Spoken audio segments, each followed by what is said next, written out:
संयुक्त पाली अथ कथा र परित्राण टीकामा उल्लेख भएको छ र अब धज्जग सूत्रलाई उच्चारण गर्छु।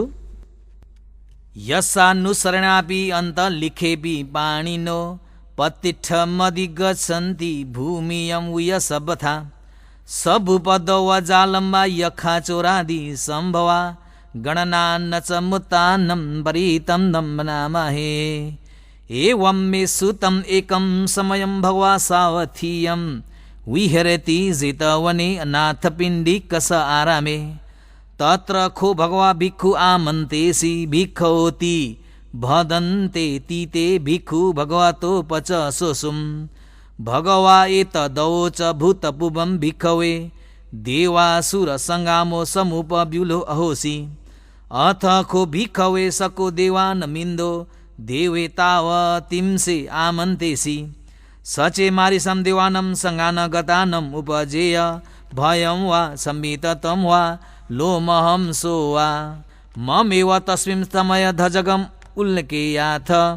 मममि ओ धजगम् उल्लेखेयतं यं भविष्यति भयं वा संविततं वा लोमहंसो वा सोपयिष्यति नो चे मे धजगम् उल्लेखेयाथ अथ प्रजापतिश्च देवराजस्य धजगम् उल्लेखेयाथ प्रजापतिश्च हि वो देवराजस्य धजगम् उल्लेखेयतं यं भविष्यति भयं वा संविततं वा लोमहंसो वा सोपयिष्यति नो चे प्रजापतिश्च देवराजस्य धजगम् उल्लेखेयाथ अथ वरुणस्य देवराजस्य धजगम् उल्लेखेयाथ वरुणस्य हि वो देवराजस्य धजगम् उल्लेखेयतं यं भविष्यति भयं वा संविततं वा लोमहंसो वा सोपयिष्यति नो चे वरुणस्य देवराजस्य धजगम् उल्लेखेयाथ अथ ईशानस्य देवराजस्य धजगम् उल्लेखेयाथ ईशानस्य हि वो देवराजस्य धजगम् उल्लेखेयतं यं भविष्यति भयं वा संविततं वा लोमहंसो वा सोपयिष्यति तं खोपन भिक्षवे सकस्य वा देवानमिन्दस्य धजगम् उल्लेखेयतं प्रजापतिस्य वा देवराजस्य धजगम् उल्लेखेयतं वरुणस्य वा देवराजस्य धजगम् उल्लेखेयतं ईशानस्य वा देवराजस्य धजगम् उल्लेखेयतं यं भविष्यति भयं वा संविततं वा लोमहंसो वा सोपयेथापि नोपि पह्येथ तम किस्स हेतु स कोई भिक्षवे देवान मिन्दो अवित रागो अवित दोषो अवित मोहो भीरु छम्बि उत्त्रासि पलायिति अहं चखो भिक्षवे एवं वदामि सचेतुमाकं भिक्षवे अरण्यगतानं वा रुक्षमूलगतानं वा शून्यागारगतानं वा उपजेय भयं वा संविततं वा लोमहंसो वा ममेव तस्मिन् समय अनुसरेयाथ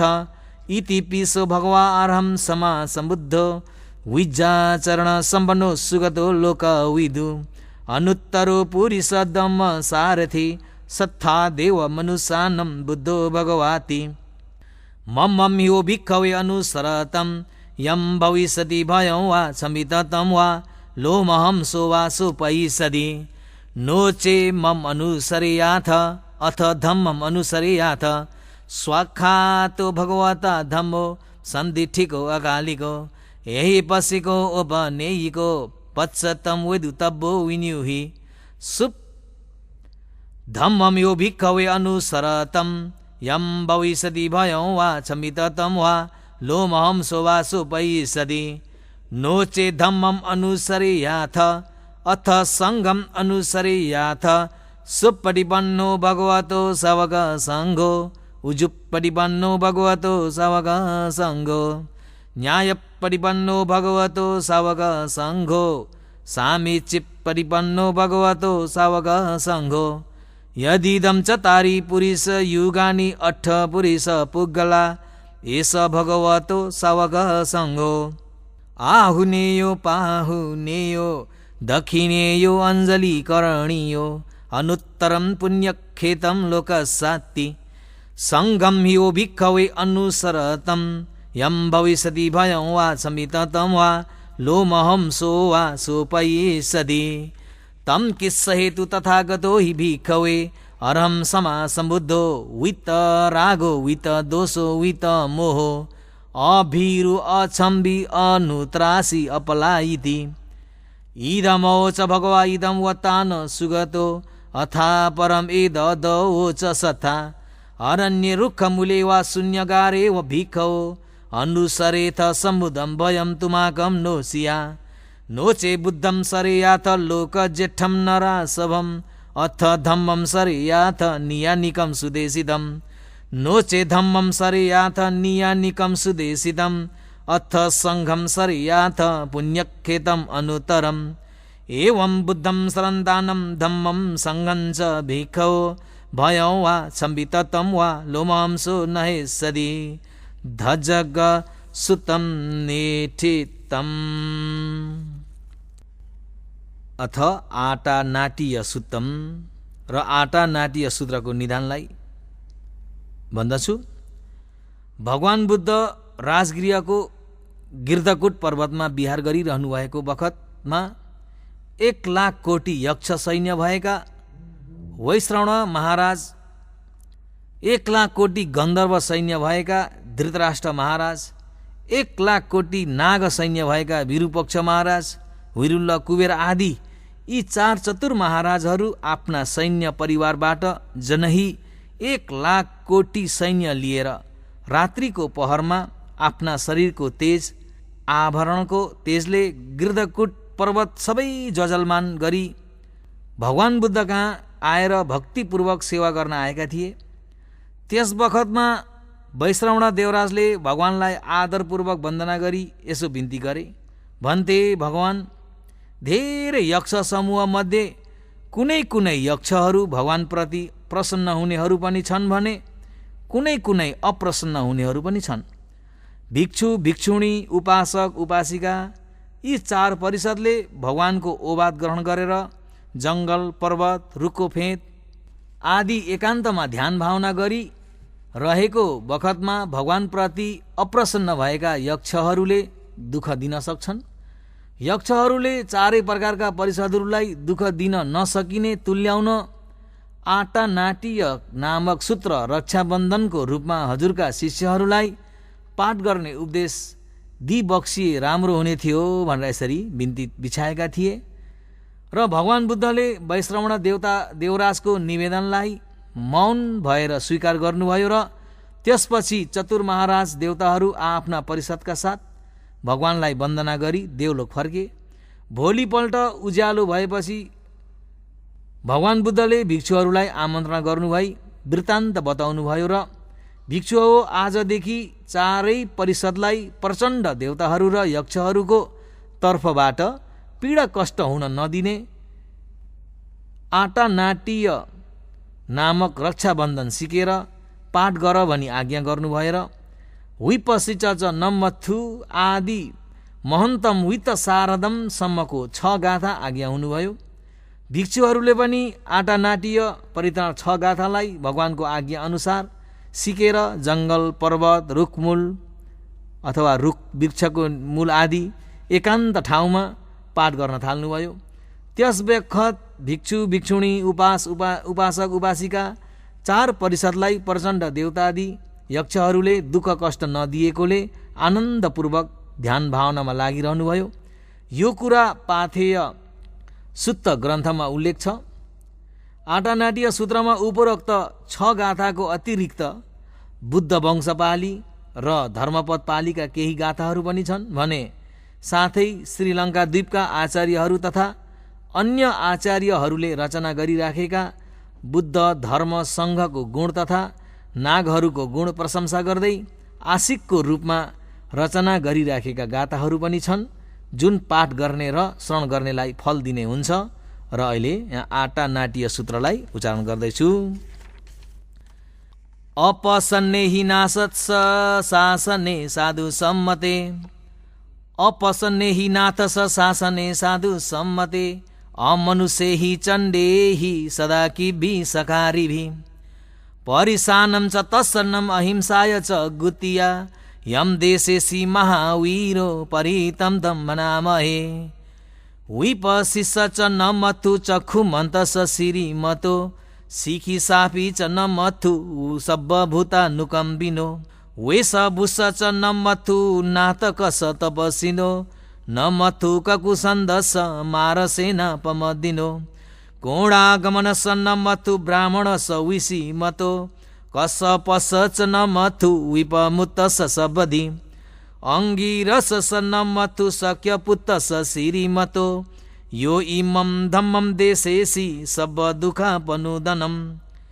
ये चापि निबुधा लोके यथा भूतं विपशिशुं ते जना अपि शृणाथ महन्ता वित शारदा हितं देवमनुसानं यं नमसन्ति गौतमं विज्जाचरण सम्पन्नं महन्तं वित शारदम् एते चन्ये च सम्बुद्धा अनेक शतकोटियो सभे बुधा समा सभे बुधा महिधिका सभे दश बलुपेता वेसार जेसुपागता ते सभे ते पटि जानन्ति आसभं थानमुत्तमम् सिंहनादं नदन्ते ते परिसासु विशारदा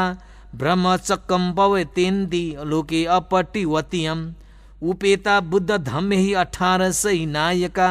द्वात्रिंश लखणुपेता सीतानु व्यञ्जनाधरा व्यामप्पभाय सुप्पभा सभेते मुनिकुञ्जरा बुद्धा सबान्युनो एते सभे खिणा सवाजिना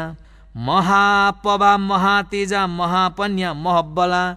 महाकारुणिका धीरा सभेशानं सुखावहा दीपानाथ पतिष्ठा च ताणा लेणा च पाणिनं गति बन्धुमय सासा शरणा च हितेशिनो सदेव कसलो कस सभे एते परायणा तेषाहं शिरसा पादे वन्दामि पुरुषोत्तमे वचसा मनसा चैव वन्दामि ते तथा गते शयने आसने चाठाने गमने चापि सबदा सदा सुखेन रक्षन्तु बुद्धा सन्ति करातुवं ते त्वं रक्षितो सन्तो मुत्तो सब भयैः च सब रोगा विनिमुत्तो सब सन्ताप वजितो सब वैरमतिक्कन्तो निभूतो जतुवं भव तेषं सचेन शीलेन खन्ति मेता बलेन च तेपि अमे नुरखन्तु आरोग्येन सुखेन च पुरथमस्मिन् दिशा भागे सन्ति भूता महिधिका तेपि अमे नुरखन्तु आरोग्येन सुखेन च दक्षिणस्मिन् दिशा भागे सन्ति देवा महिधिका तेपि अम्हे नुरखन्तु आरोग्येन सुखेन च पश्चिमस्मिन् दिशा भागे सन्ति नागा महिधिका तेपि अम्हे नुरखन्तु आरोग्येन सुखेन च उत्तरस्मिन् दिशा भागे सन्ति यक्षा महिधिका तेपि अम्हे नुरखन्तु आरोग्येन सुखेन च प्रथिमेन धतरठ्यो दक्षिणेन विरुल्लको पश्चिमेन विरूपखो कुबेरो उत्तरं दिशं चत्वारो ते महाराजा लोकपाल यशस्विनो तेपि अम्हे नुरखन्तु आरोग्येन सुखेन च आकाशट्ठा च भूमट्ठा देवनागा महिधिका तेपि अम्हे नुरखन्तु आरोग्येन सुखेन च इद्धिमन्तो च ये देवा वसन्ता इद शासने तेपि अम्हे नुरखन्तु आरोग्येन सुखेन च सभीतियो विभजन्तु शोको रोगो विनशतु माते भवत्वन्तराय सुखैर्दीर्घायुको भव अभिवादन शिलिस निचं गुड्ढा बजाइनो चतारो धम्मा वढन्ति आयुवन्नो सुखं बलम् आटा नाट्य सुत नेठेतम् अङ्गुलीमाला सुतम् र अङ्गुलीमाला सूत्रको निदान यस प्रकार छ। एक दिन आयुष्मान अङ्गुलीमालाले भगवानलाई अभिवादन गरी बिन्ती गर्नुभयो। भन्थे, भगवान, आज म पात्र चिवर धारण गरी श्रावस्ती नगरमा भिक्षाटन गएँ। त्यहाँ एउटी महिला अथवा नारी प्रसव पीडाले अथवा सुत्केरी हुन नसकेर पीडित भइराखेको देखेर मेरो मनमा यस्तो लाग्यो, हाय प्राणीहरूले दुःख भोगिरहेछन्, हाय प्राणीहरूले दुःख भोगिरहेछन्। अनि भगवानले भन्नुभयो, त्यसो भए अङ्गुलीमाला, जहाँ ती महिला छिन् त्यहाँ गएर यस्तो भन,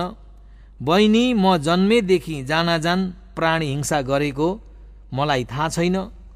यो सत्य वचनको प्रभावले तिम्रो मङ्गल होस्, गर्वको पनि मङ्गल होस्। यो सुनेर अङ्गुलीमालाले फेरि बिन्ती गर्नुभयो। भन्थे भगवान, यो त मैले निश्चय नै झुट बोल्ने भएँ। भन्थे